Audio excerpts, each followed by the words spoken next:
Hello সবাইকে, তোমাদের সবার সাথে অনেক দিন পর গল্প করতে চলে আসলাম।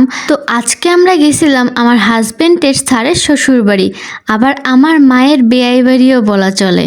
কেন বেয়াই বাড়ি বলছি সেটা একটু কিছুক্ষণ পরে বলি। তারপরে আমরা চলে গেলাম, তিনজন মিলে খুব সুন্দর গল্প করতেছিল আমার হাজবেন্ড, তার স্যার আর তার শ্বশুর। তার শ্বশুর আমার হাজবেন্ডের পেশেন্ট এবং অনেক আগে থেকেই তাদের সাথে আমাদের পরিচয়। আমরা যখন গেছি তখন প্রায় 10:30 বাজে, এই জন্য আমাদের নাস্তা খেতে দিয়েছিল।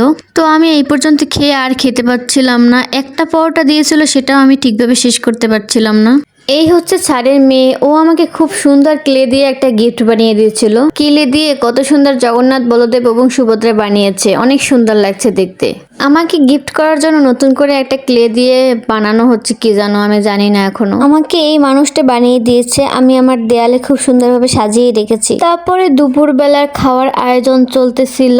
একটা নাটক দেখে আমি ঘুম দিয়েছিলাম।